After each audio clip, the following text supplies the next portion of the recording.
తెలుగు రాష్ట్రాలతో పాటు కర్ణాటక పోలీసులకు కొరకరాని కొయ్యగా మారిన పేరు మోసినటువంటి నేరస్తుడు బ్రూస్ లీ గ్యాంగ్ ఇప్పుడు కటకటాల వెనక్కి చేరింది.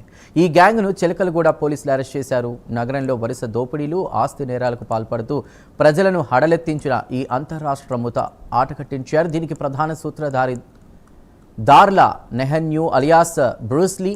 చిలకలగూడ పోలీసులు ఇటీవల బోయగూడ వద్ద జరిగిన దారి దోపిడీ కేసు దర్యాప్తులో భాగంగా ఈ ముఠాను పట్టుకున్నారు. ముఠా సూత్రధారితో సహా 3 పాత నేరస్తులను పోలీసులు అరెస్ట్ చేశారు. వారిలో ఒక మైనర్ కూడా ఉన్నాడు.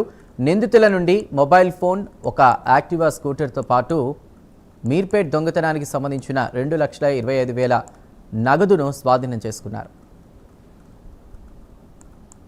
చిలకలగూడ ఇన్స్పెక్టర్ రామకృష్ణ ఈరోజు బ్రూస్ లీ అండ్ టీమ్ అతని యొక్క బృందాన్ని అరెస్ట్ చేయడం జరిగింది. దానికి సంబంధించిన వివరాలు: ముషిరాబాద్ జవహర్ నగర్ ప్రాంతానికి చెందిన రాజ్ కుమార్ అనే వ్యక్తి 22వ తారీఖున ఫ్లోరిడా హోటల్ వద్ద భోజనం తీసుకుంటుండగా ఒక స్కూటీపై 4 వ్యక్తులు వచ్చి అతనిపై దాడి చేసి అతని వద్ద ఉన్నటువంటి 6,000 రూపాయలు, ఒక మొబైల్ని దొంగిలించడం జరిగింది.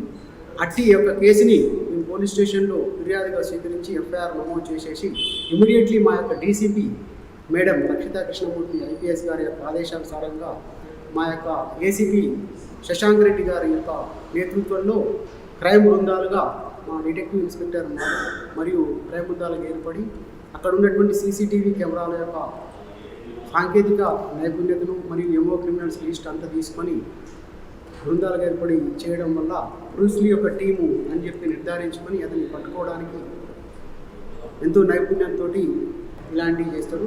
ఈరోజు ఇతని కానించి ఒక సెల్ ఫోను,